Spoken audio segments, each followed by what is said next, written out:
Namaste and welcome to Bharat Vasi, a brand new podcast brought to you by Parimal Bharat Vasi Agarbattis. We're kickstarting this journey with someone spectacular today. I know it's the season of festivals, there are so many reasons to celebrate, but today, especially, I am so honored and privileged to start this series of conversations with a spiritual leader, a global humanitarian, a person who wants to make the entire world his family.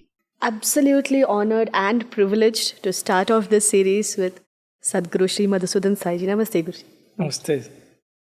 Sadhguru, I want to start off by asking you about Vasudhaiva Kutumbakam. So, generally, these days, even within a family, people are not able to be united. And then even within an apartment, somebody says, I want to celebrate Diwali this way. But then another person says, no, we will not do it like this. So when there are so many disagreements in a small faction, how is it that you envision a world that is a family? And how does that happen?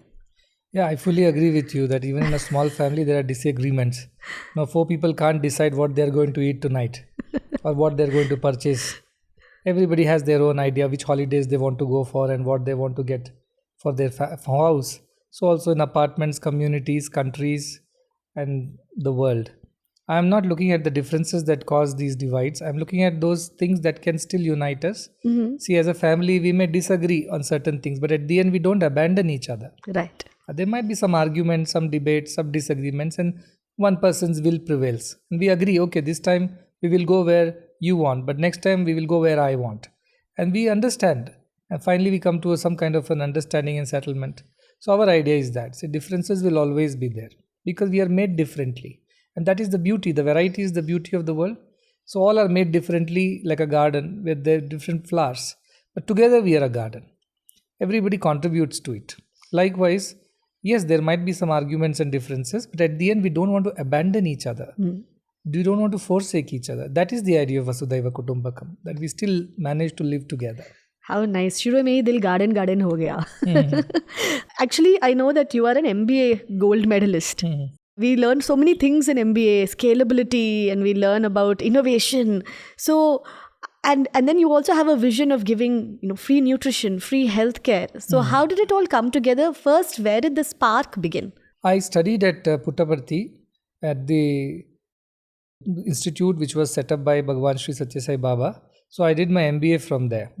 Now Bhagwan himself had designed the MBA program. He was very fond and very passionate about MBA because he thought that managers can really change the culture of the company and through that the culture of the people and the society. So he was very fond of that. He himself used to take many classes in the early times. And every year he would make sure that he comes at least once and talks to the students of the MBA program. So we had something like a personal interaction with him and personal guidance. And I was very fortunate to even receive guidance from him even at personal level, not as a class. So I have seen him work for the welfare of everybody and he's a great manager. I shouldn't call him that, but just to put it in perspective, great manager, how he manages people. And he says management is man management. Real management is managing your people because your people are your real strengths. So if you can get them to be motivated and do their very best, everything else is taken care of. That was his primary principle. I learned that from him. And the other thing that MBA tells us all about is investments and return on investments. That is the whole idea of doing a business. So I feel that what we do, whether free nutrition, education, healthcare, these are investments. These are not expenditures. Now, somebody from outside looks at a charity as more like a cost center. But I look at it as an investment we are making in the future of the society. Because with children are healthier, so they study well, so they grow up into productive citizens. Now, intangibly, they finally come back as contributing citizens to the country. So we are making investments in our country when we do free education, health and nutrition. And the return on investment will be perhaps a little delayed, but sooner or later it comes back to the country multifolds. Maybe we cannot even assess it. Multiple X's that they say. So that is the idea, that we are making investments and we will definitely have return on these investments. Both social and economic returns is our idea. How beautifully put. And at a time when instant gratification seems to be pushing everybody to get that immediate dopamine high, for us to talk about delayed gratification at such a level, but also to understand when you were saying that this is people management. Now, as a people, I know Asian countries were more collectivist in nature, and then the West was a little more individual centric. But I think there was somebody who even told me everybody has to be selfish to an extent in order to, and then they started calling it self-preservation.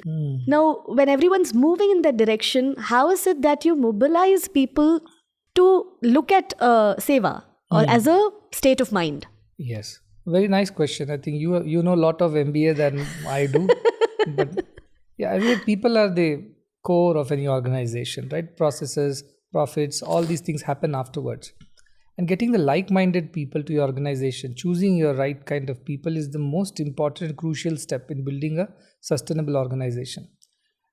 Our people are all driven by common purpose. So there are people, there are processes, and there is profit. But before that, there is something called purpose, the fourth P. And if purpose is common to all the people, processes, profits will happen in any organization. How to help people develop that sense of purpose and be driven by that? Passionately, they follow the purpose. That is the key to unlocking their potential. So what we've done is that we have actually met people who are like-minded, who always had this seed in them, that they wanted to do something for the society. They wanted to do something greater than just for themselves, a cause that is larger than themselves. But they were not finding avenues to do that because, as you say, in such a scattered world where everybody is about, it's about survival, you see. So self-preservation, you call it, or whichever way, but it's about your individual survival and you want to thrive at an individual level. But there are people out there who also have a heart, who want to do something, but they just don't know where to go and how to do it. So our organization is very fortunate because many of them were followers of Bhagwan Sri Sathya Sai Baba. So this was already seeded in them that they are here for a greater purpose. So they joined hands in the initial stage. And when this started growing and spreading to the world, now like it has reached 100 countries. And every day I meet people from different countries. They're all people who have this in them, but they just did not know where to go and how to do it. Individually, they perhaps would not have had the courage or the resources to do it. But when they find somebody else also on this journey who is like them, it makes them feel encouraged. And I think we were very lucky because I've traveled around the world, met a lot of people, spoke a lot to them, and slowly they realized that this is where their heart's calling is. And they started coming here. And that is how this organization is growing. Yes. So a lot of effort we have put in picking and choosing our people who are the right kind, who are driven by the same purpose.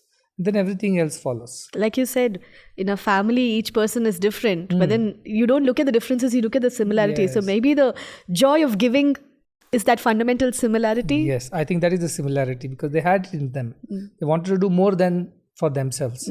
But in their present circumstances, they were incapable of doing it. But when they met us, they felt encouraged that they found other people also like them. So they found that confidence that they were lacking, and now they started doing. Very true, the common purpose. When we talk about youth, right? About 3-4 years ago, when we were going through COVID and all that, we had something called the loneliness epidemic. And now that slowly shifted to the anxiety epidemic. Now I know through seva and satsang, there are different ways in which each of these troubles somehow dissipate when the energies are aligned. So tell us a little bit about that. Yeah, that's true. In COVID time, I think is the first time when we were so confined and restricted in our ways. Generally, as human beings, we thrive in social environments because we are social animals. So our behavior is the best when we are with other people. We know how to behave, what to do. But when we were totally left to ourselves, that's a spiritualistic attitude, not socialistic attitude. Unless you are spiritual in nature, where you are ready to spend time with yourself, you cannot handle loneliness. Because we are social animals, as I said. We love to be in society. We love to be in groups. Without that, we cannot thrive. We cannot grow. We cannot evolve. That is the basic reason why we felt so anxious when we were left to ourselves. But there is one more way of living a life, which is a spiritual way of living a life. In the spiritual way of life, you rather want to be in solitude. It's not loneliness. I call it aloneness.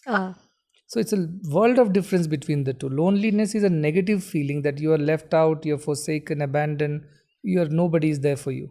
Whereas aloneness or this sense of solitude is something that is very inner thing. You feel like spending time with yourself. You want to get to know yourself first before you get to know the world. You find out what are your strengths and weaknesses, what are your threats and challenges. You do some kind of a self-introspection. self-analysis, and that helps you become a better person. Most of us spend time with others, but we have no time to spend with ourselves. Even when we are alone, so to say, in a room, we are with our phones and we are constantly scrolling, because our mind needs some kind of stimulation. Its nature is that it wants to remain always excited. When it is asked to calm down, relax, it is unable to do that. So, COVID was a turning point because it showed the cracks in the system where we came to know that we are incapable of sitting with ourselves even 5 minutes without any mobiles, without any other person in the room. And that kind of showed us the mirror that it's high time you get to know yourself before you want to know everything else and everybody else. Some people took it very spiritually, as they were saying during COVID time, the only way out is the way in. And that is how you understand the whole thing. But some people took to a lot of spiritual lectures also at that point in time. Right. We started a series of lectures called Master the Mind, which is there on YouTube. It helped people deal with their minds, get to know themselves and get to know their frailties and fragilities also, not only their strengths and their capabilities. And that exposure was necessary for them to become a better person. So people took to the right path also, but unfortunately, so many of them felt very lonely, left out, and they went through tremendous mental anxiety and trauma, and the scars of which remain even now, like the COVID babies which were born during that time. Yes. They are not socially very friendly. They get scared when they see people. They are not able to mingle easily. These are those after effects of COVID, and that happens to even grown-ups. Many teenage children, and now they are totally confined to their mobiles because they just can't interact socially. They can't look into the eyes of other person and talk to them anymore. If you put them in a room with 3 people, they are uncomfortable because we did not understand how to behave socially. So I think that was the kind of the negative side of COVID. There were positives too when people understood themselves better. But negative side was that not many got the spiritual guidance at that time, because of which they become recluses, they become socially withdrawn and more dependent on this virtual world of Facebooks and Instagrams, and which is not a real world. So I think now our effort as parents, teachers, and the members of the society is to get those people out of those shells, help them interact with each other. If you do it all of a sudden, steal away their phones and say, now you better go and play with others, they'll get angry. Gradually, what we call as reward system, you go play for this much time outside with others, then I will give you your phone, which you can use it for so much time. So slowly we have to reward people and ask them to become more socially, active, which is what is not happening. Unfortunately, this new age neighborhood also is like that. People just confine themselves to their families' home. They don't want to know who is staying next door. So this is something that we want to break. That's why this idea of Vasudhaiva Kutumbakam, that your family extends beyond you, and the other family next door is also your family. It is a basic human thing to just inquire about each other. And I'm not saying you get overtly involved in their family affairs. No, but you at least have a gentle and a kind gesture towards them. That makes things better for everybody. Now, as you were saying that sometimes just sitting with oneself, you get scared of your own thoughts, or like the volume of thoughts you may have. Yes. And maybe as a distraction, you start thinking like, let me have an external stimulus like a phone. However, when you go to a temple, suddenly it's like the thoughts begin to vanish and there's a certain energy that calms you down. So why is it that there are certain places that are able to give you that calm? And how is it that we can get that back into our homes? The good word that you used is energy or vibrations. So whatever our thoughts are vibrations basically. When you release a thought into the universe, you're releasing as energy, you're releasing a vibration. Now we are all energy bodies only. Behind all the matter that exists, there is energy only. E equals to mc square, we all know that. So every piece of matter is energy. Now when you release a positive energy into the atmosphere because you thought something positive, whoever is around you in that energy aura, they also get affected because that energy passes from one place to another. And so the other matter in the room, which is another person, also absorbs that energy and gets influenced. That's why I say check on your company. Because, Bhagwan used to say, tell me your company, I shall tell you what you are. So if you tell they're like birds of the same feather flock together, because their vibes match, their energies match. Now, what happens in a temple? So many people have gone to a temple and have prayed for good things. They have thought of something higher than just the ordinary mundane things. And all that energy is present there. Even after the person leaves, the energy stays. The energy is never destroyed. It remains. Now, somebody else who walks into the same energy space, that positive energy which is already in the temple in forms of worships, in the form of, doing good prayers or good thoughts, that remains there. So when you enter that energy space, that powerful energy kind of influences you. So you immediately feel a certain sense of calm, a little bit of quiet, and your mind kind of settles down there, even for a few moments, because you're in that space of energy. That's why these temples are important. So you go to some kind of a party, people have come with certain energies there.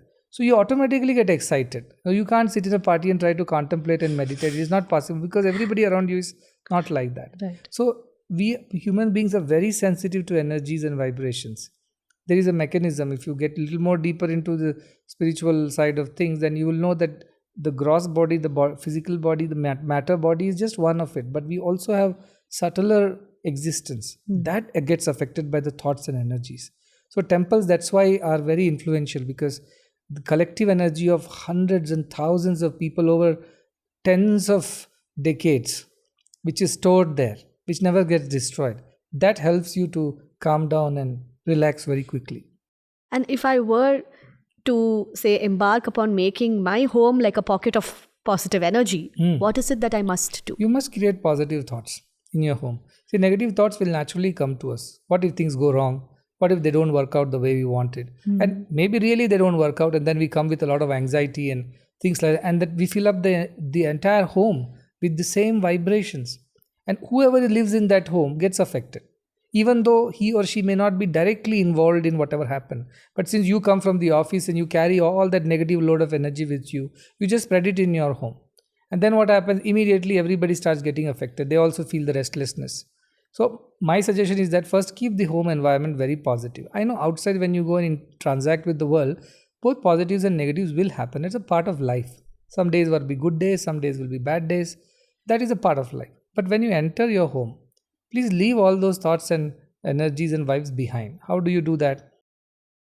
You can make a ritual out of it. Like you're entering home, we leave the shoes outside. Mentally you tell yourself, along with the shoes, I'm leaving all the anxiety, all the worries, all the troubles that I have faced today in my office or wherever, leaving outside the door. And I don't want to come inside. Leave an object outside in the sense before you enter the house. Right. That is like dropping off those negative thoughts. Then you enter with a positive mind frame. And I always say that water is very powerful, you see. Water is a carrier of energy, and we are 70% water. So if your water is very pure in home, and that water itself gives you a lot of energy, positive energy. So I always tell you, drink water. Whenever you feel very anxious and terrible, everybody, even older people, advise us, sit down, drink a glass of water, they would say. There is a science behind it, because we are all water. So when you put some good quality, good energy water into yourself, your water inside also starts kind of getting affected and settled. Right. So come home, wash your feet, wash your hand, wash your face. If you take a shower, drink a glass of water. That's the first ritual you should do after going home. That's why our elders were very particular. The moment you enter home, first go wash your feet. Don't just walk in like that. Leave your shoes outside. And whatever you brought from outside, leave it outside. Don't bring it inside. So our grandmothers are very particular because of this reason. So if you want to create a positive atmosphere in home, don't bring all the negative thoughts from outside to inside them. Keep the home protected, insulated from all that. And inside the home, if you believe in God, that's the best source of positive energy, because the vibrations that faith produces in a higher being, the faith in higher being, it fills the house with positive vibrations. So you put God's pictures, God's idols, or you have an altar in your home, you do daily prayers, you light a lamp or light an incense stick. All this is part of creating that positive energy atmosphere. So we have these rituals. Morning we light a lamp, Sandhya Deepa. Evening also we light a lamp. Because both are very crucial hours of the day. The morning time 4 to 8 is a Sattva Kala. Evening also 4 to 8 is a Sattvic Kala, Sandhya Kala. These are the times when the spiritual vibrations are strongest. Okay. And that is the time when we must engage in some positive activity at home, either individually, possibly collectively.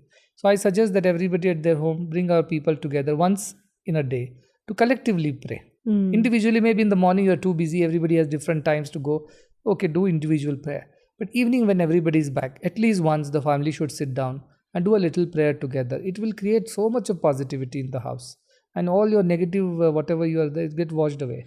But most of the people now do not do that. Home ritual is come here, throw your shoes, switch on the TV, drink a cup of coffee, sprawl on the sofa, Right. and keep lying like that till the dinner time, and then you get up without any eat dinner and then sleep off. That is why this negativity keeps increasing. So these simple steps one must follow. When you're saying, I am remembering how there was a certain ritual to how you entered your house itself back in the day. How my mother would say you have to wash even your ankles, especially. So there was some knowledge to it. But today we have a different kind of a label that we want to call it. We call it either a social media detox, or we say we're going to do a detox. But then when I think about it, like now, for example, we are in Puratasi Masa and we have Navaratri coming up. In other faiths, you have Lent, you have Ramzan. So there is a structured way in which we are trying to detox ourselves. I mean, true. That's a spiritual detox, not a social media detox, and that's the best detox. Because we are spiritual beings having a human experience. We are not human beings trying to have a spiritual experience. We were originally spiritual, but housed in a body, working with our minds. We behave like human beings, but we are spiritual beings, and our real detox happens when we touch base with our spiritual core. That's when we are ourselves. That's when we are happy. When you are somebody else, you are always restless because you are acting like somebody else. Suppose you are a boy, you want to act like a girl. It's an effort. Being a boy is very easy for you.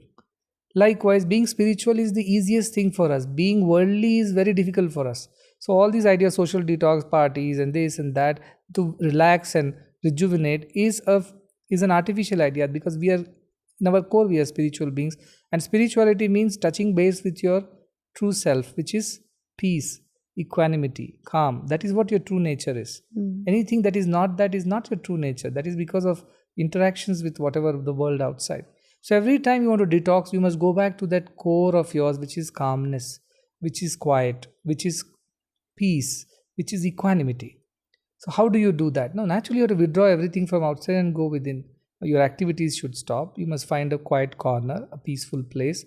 Sit down, close your eyes, and slowly withdraw your mind into yourself.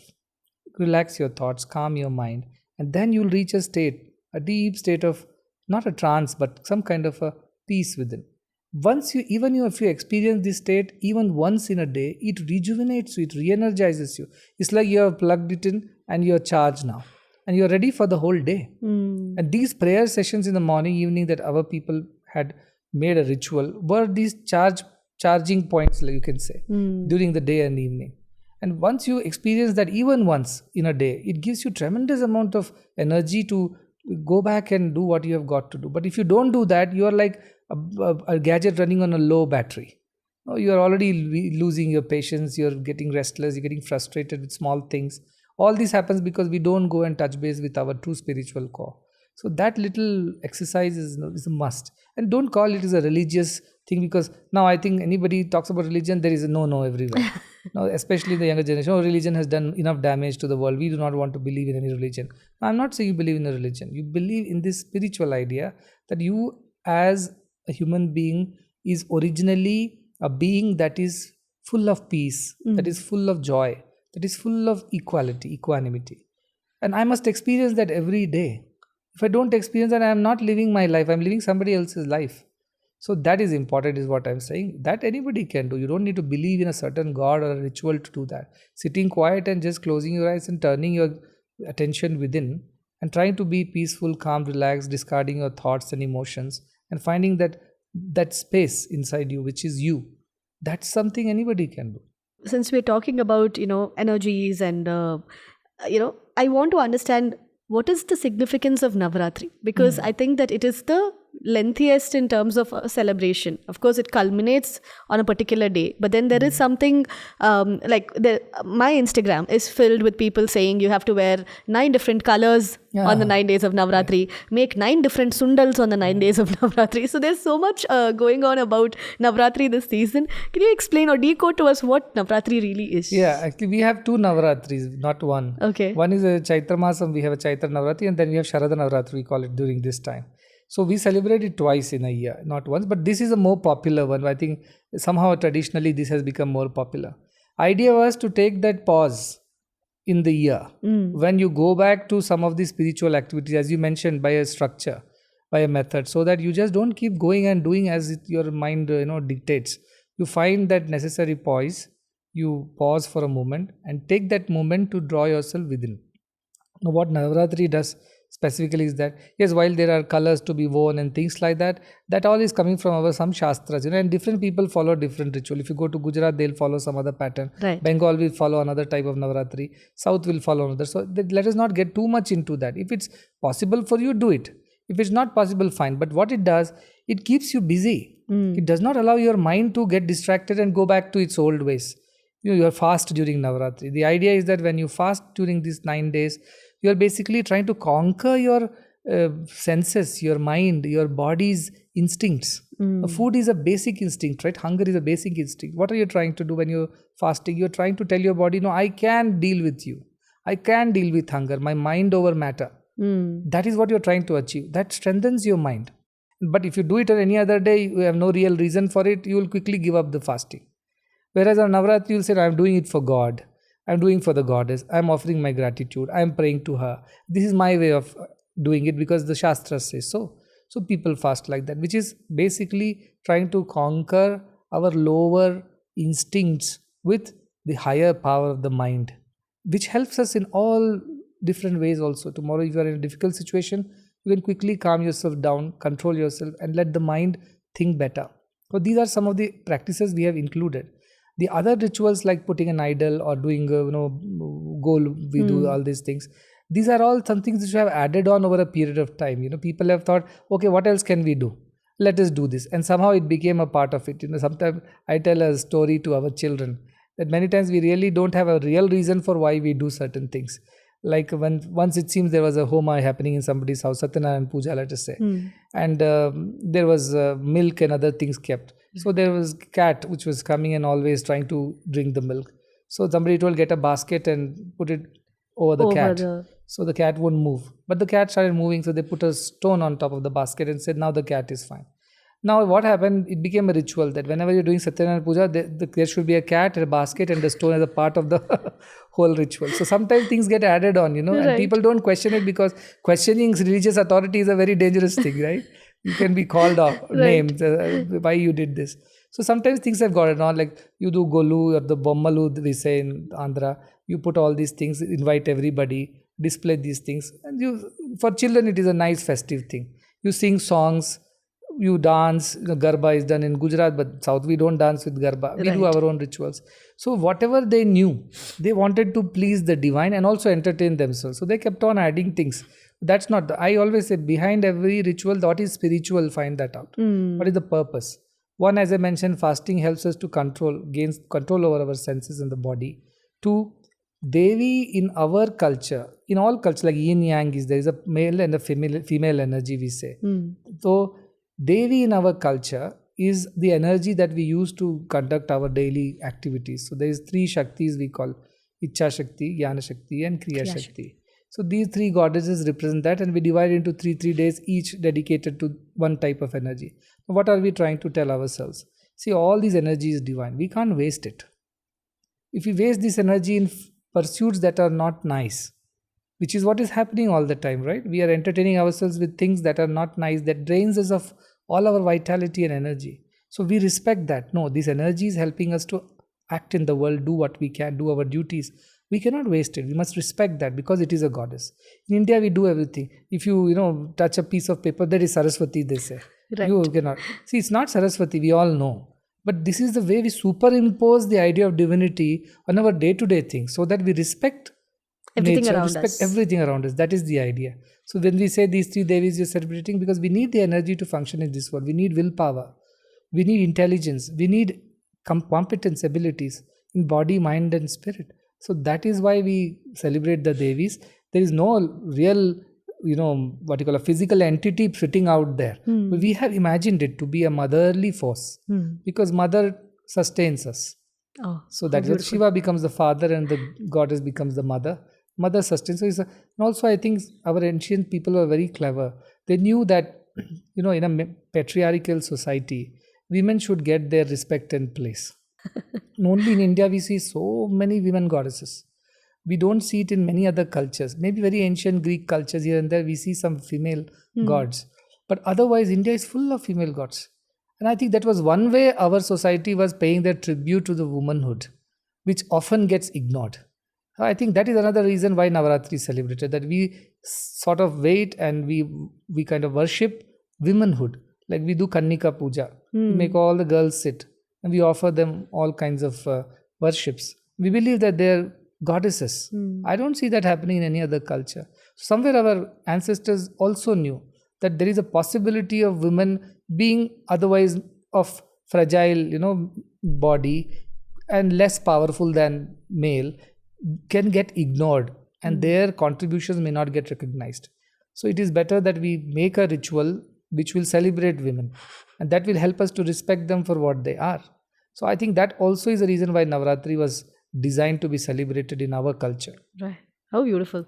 Actually, I've had a conversation about this, even about how in like ancient scriptures we see that there is Sita Rama, Janaki Rama or Lakshmi Narasimha, where the God himself has put his spouse's name in front. Always. But like today we have so many people talking about having a surname. Do I keep my maternal surname? And there's so much conversation about it. Is there a scripture that talks about these are the set roles and duties for each gender, or is it a social evolution that is? It's an evolution, definitely. But at some point in time, Manusmriti talks about roles of every class of people in the society. It's not only about the male and female, but male, there are kings, they have certain duties. There are priests and teachers, they have certain duties.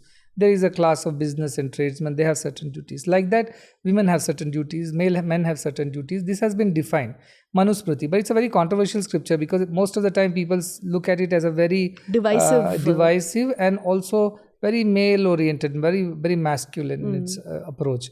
But if you deeply analyze, you have to look at from the point of view of the time and the situations when it was written. When people were going for wars, then most of the men were involved in that. The women had to be at home. They had to be protected. They were told, don't step out. If you step out, there's a possibility that something wrong can happen to you. That puts some social boundaries around. And over a period like that cat, basket and the stone, that's been done into a rule. Right. Yeah. So they had some idea why they did. And a lot of things today may not be relevant from there. Some things may still be relevant. But then again, we have to look at the context of today's times. Today, women go to work. Now, it was not the way it was in old times.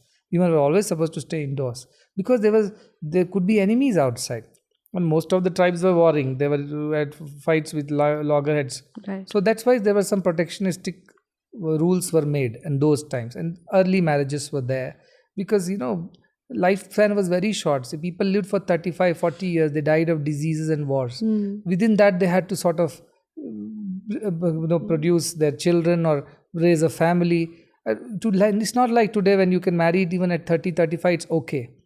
But in those days, it was very difficult for them. So as many children as possible. That was the philosophy because you don't know, many children died of diseases. Yeah, so you had 10 children, only 3 lived or 4 lived. So early, they used to start off early. So there are many reasons why things were written like that then. Today, it may not be all applicable. We must, as I said, take it from the point of view of the context of today's times. So a lot of things can be changed. So there is no hard and fast rule, nothing written in stone. But nevertheless, you must find that this is the spiritual reason behind everything. If you just go by the ritualistic thing, then it will become that cat, basket and stone story everywhere. I'm going to take that as your message this Navaratri. Find the spiritual behind every ritual. True, that is how it should be. Now on that note, can I have a bhajan for Navaratri? Me? I've heard you sing in another interview. I heard you sing and it was very soothing. So it's a request. I don't know. I don't really sing much. But, what bhajan? Because I don't regularly sing bhajan. So bhajan Any song? is my favorite. Yeah, our bhajans we sing here. Amba mandahasa vadani manohari sai jagat janani. Mata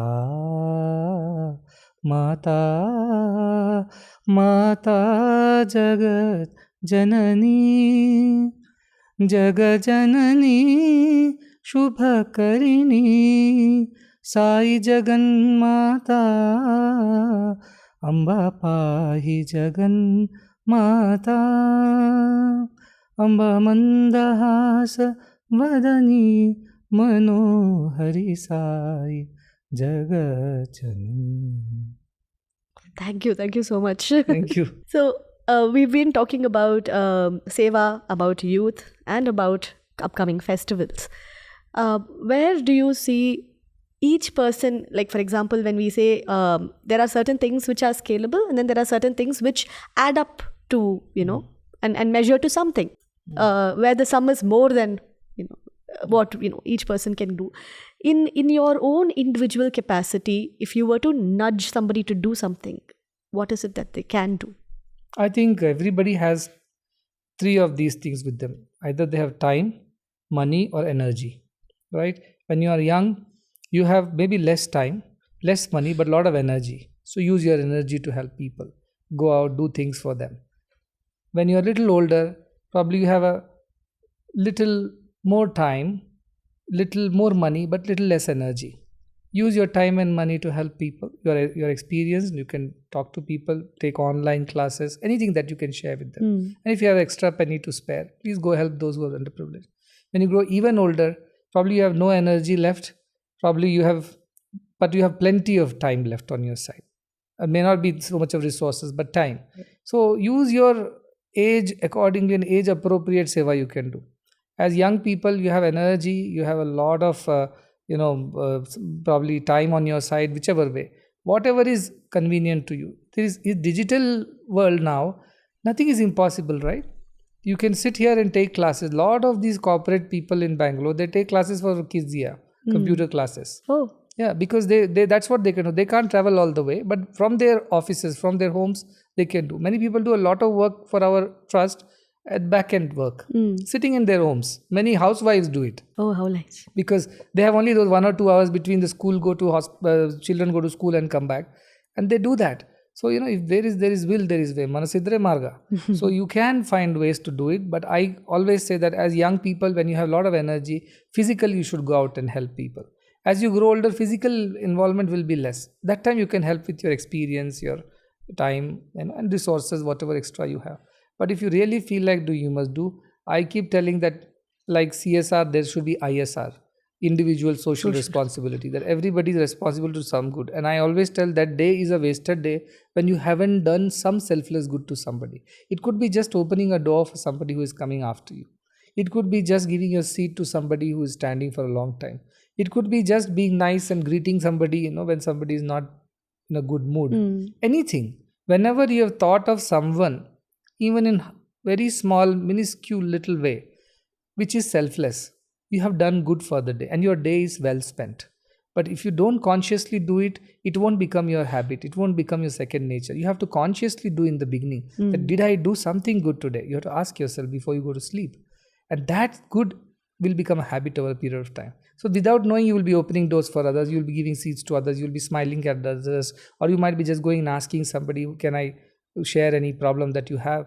It will become a second nature. That's how you become a good human being. And there are people like that who do that, right? Beyond that, of course, if you're very passionate, driven by charity and social cause, you can always join a charity. That's a great profession nowadays. People are thriving in social field as well. Right. Social entrepreneurship is being recognized worldwide. So I think there is a scope for intelligent people, very capable people, very talented people to also join the social side of things and build up good charities, good NGOs, which will do very impactful work at the grassroots levels. So there is no more that stigma that you are not working for a branded corporate, some multinational, so you are no good. Or you are not having a government job, so you are no good. People now, youngsters are joining charity organizations because they are driven by that call and they feel my talent and time should be spent better than just making money or doing some corporate self-serving. That is something happening. I'm seeing that trend now. A lot of youngsters are taking to this idea. If you can't fully get involved, at least keep a few volunteer hours every week on your weekend. And with digital world, anything is possible. The distance is no more the constraint. So I think that is why I want to tell everybody, encourage them to find ways to do good. No, we've been talking about individual social responsibility, but on my way here, I actually noticed there was a construction going on, and I asked about it, and they said that you're building a free medical college. I think it's the first in the entire world. Oh, we did. Actually, we built it 2 years ago. We started with the MBBS courses. Okay. It's a free medical college with 50 seats per year. And now what we are building is the second block. Oh. And this block is going to add postgraduate courses. Oh, So from undergraduate to postgraduate, that is the movement happening. And that will also bring 50 seats per year. But all these seats are available to the poorest and the needy. And they don't have to pay a rupee. These are all available to them.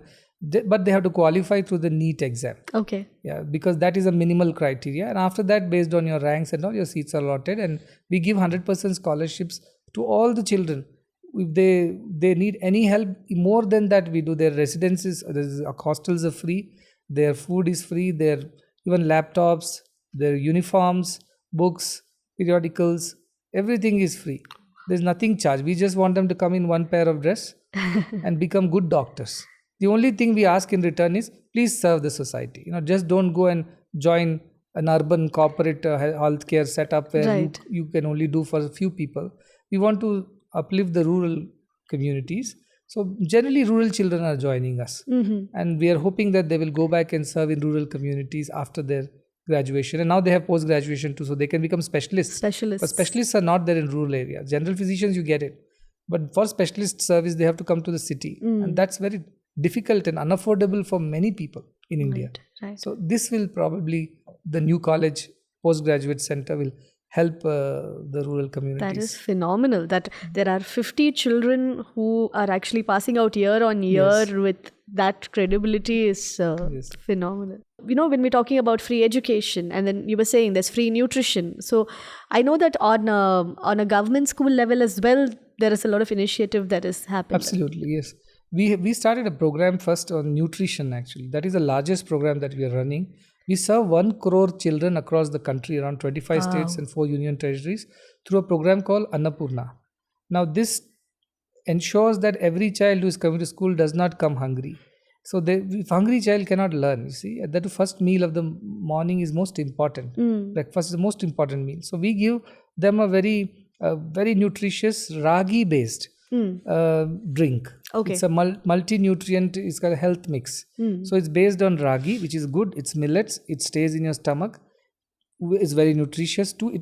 Jaggery is added to that to sweeten it and give it a little taste. And milk or water as per wherever is possible. So in Karnataka itself, from class 1 to class 10th, 5 days a week, we give ragi powder, what we are making with jaggery, along with the Kshira Bhagya program that government is running. So milk they were giving, but children are not happy because it was not tasty. Tasty enough. Because it was skimmed milk powder it was. So there was no real taste. Now after adding this, children are very happy. So in Karnataka, it's full 55 lakh children are getting that.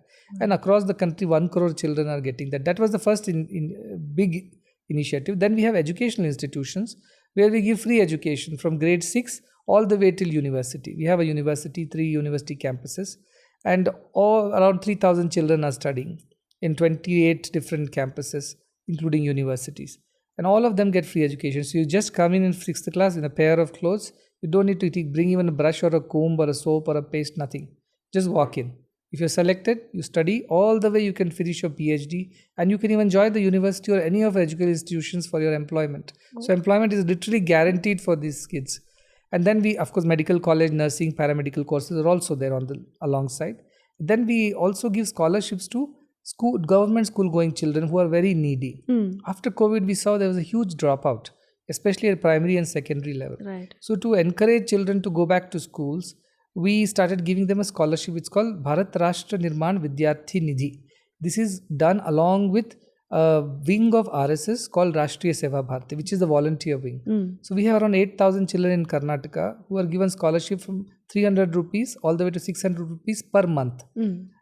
All the way from class 1 to class 12th, so that they don't drop out halfway through. And our volunteers track them on a software app which ensures that their attendance is complete, they're growing, they're studying well, they're getting the marks that they need. And every month it gets updated on the software by the volunteer, and the fund is released to the joint account of the parent and the child. And tracking happens continuously. So that has really changed a lot of lives, because those kids were otherwise would have gone into child labor or something like that. Now they're going to school. So that is making a huge difference in the education side. And then we have healthcare programs for children. We have pediatric heart hospitals across the world. We have got 7 large pediatric heart hospitals where we treat the children with congenital heart diseases. They're born with a hole in the heart or some other defect. We do it fully free, and 37,000 surgeries have been done so far in the last 12 years, absolutely free of charge. No cost to the parents, including the food and stay is absolutely free, and the medications. In India, we have 5 centers now, and abroad we have 2. One in Sri Lanka we have, and one in Fiji Islands, where we do children's surgeries as well. So this is helping the world in a very big way. We also have mother and child hospitals, another 5 of them in India, and another 2 hospitals in Nigeria and the US. So apart from this big medical college that you already saw. So yes, it's a huge setup that runs 24/7, and thousands of children have benefited from this program. Well, what's very interesting is how you have taken, on the one hand, seva, and then you also have technology, and then you have human resources, and putting it all together and designing a system in which there is accountability. And so there is accountability on the part of the volunteer to track on that child. Then there is accountability on a finance team that will ensure that things are happening. So how do you design these structures? I think we have taken a very professional route to spirituality and service. Generally, spiritual organizations are thought of as very less educated about these professional ways. But the background of the people who are working here, including me, we all have had a professional background before, and that has helped us to set the right processes and what you said, accountability, scalability, financial management, and people management. All these happen because we have got very good people at the helm of affairs who have come from very professional background but with a spiritual inclination. I think that is a very rare combination you don't find in every place. As somebody came and said, what's happening here is professional spirituality. That is the word they used. Because we never seen spiritual organizations being so professional. But I told we are also a social organization which is serving people, and hospitals are hospitals whichever way. And they have to be the world standards. I always say service to the poor cannot be poor service. So we have to maintain high standard just like anywhere else, but give it for free to the poorest. So that has been our motto, and I think we are very blessed that we have found right kind of people who are running the place. And that is something that is unique to our institutions. How nice. Like I said, en route to coming here, I was seeing a lot of technology, even in terms of waste collection. I was seeing vehicles that I don't see even in the city. Yes. And here, this is like we're in the outskirts, and the way it has been maintained and done. One part of the question is, how do you ensure rural uplift? Because I feel that the divide between rural and urban, suddenly it became too much, and then now there is a very concentrated effort to bridge that gap. What are the initiatives towards that? As I said, most of our institutions are established in rural area. So that is a straightaway big rural upliftment because they have access to this care or education or nutrition. Even what you said, the waste collection thing. Because we generally in India, in rural India, there are no agencies which collect waste and segregate them and process them. So they just keep lying around, and that can create more diseases and things like that. So we have started a whole, we call it the Clean Chikbalapura mission, where we keep collecting it from the nearby villages and then send it for processing. So that helps us to segregate and clean up the streets and maintain good health. So our idea is that if you take technology to rural India, you can really solve rural problems at scale. Generally, people were shying away from taking technology because it costs. But since we have taken the free model, all greatest, including artificial intelligence, for machine learning, for doing screening, health screening in rural India. We're setting up a lot of clinics, and these clinics are completely managed by a system, which is an artificial intelligence-based system, where it can talk to the patient, take the information, even diagnose the problem, and find a diagnosis, and also compare notes with any specialist might be available at that point in time, and decide what should be the course of treatment. This is something that is going to be a game changer. We just started implementing it now in these small clinics. But I think that will divide that urban-rural healthcare divide that we see. That will start getting, I think, bridged. Because you'll get real specialist kind of care, but you can speak in Telugu, Tamil, Kannada, whatever language you know. You don't have to go all the way to sit to explain yourself. And any doctor from anywhere speaking any language will understand because it translates it into the doctor's language. So that is something we have made a big investment. We are working similarly robotic surgery in rural hospitals for quick discharges, faster recovery. All that you can think of in the urban setup, we have replicated down in the rural area. But Sadhguru, you've said artificial intelligence. Already everybody is afraid of losing their jobs to computers and whatnot. Really, is there a threat? Or do you think that there is so much to the human mind that it will only be a matter of time before we understand? I think you said it, because while there will be job losses, no doubt, like when there were typists and when computers came, the typewriter was no more needed. And now with voice commands, you don't even need anybody to type anything. So yes, evolution is a part of human societal progress. So we have to accept that with the positive attitude that there will be some job losses, there will be automation, there will be AI which will take over some of those basic routine stuff. So what will it do to the society? It will actually push us to explore newer horizons. It will help us explore more of our mind and our intelligence. And we will start spending more of our time in finding new solutions instead of just repeating the same thing. I think in a way it is a blessing in disguise. So I look at it from a very positive point of view. I think a lot of problems can get solved with artificial intelligence.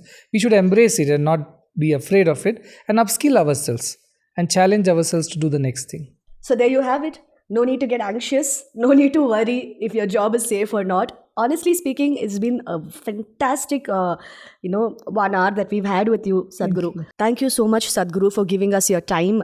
I know that you have a zillion things to do across 100 countries, but in spite of that, to take some time out for us really means a lot to us.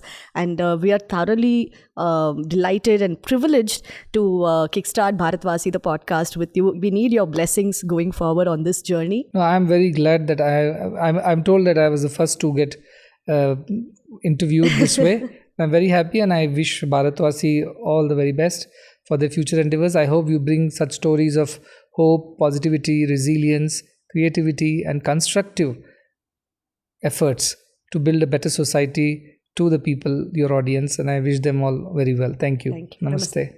And for our audiences, I know there's a lot to unpack from this conversation, but we have more conversations also coming up right here in this space. So keep subscribing and watch this space for more. This is the Parimal Bharat Vasi Podcast.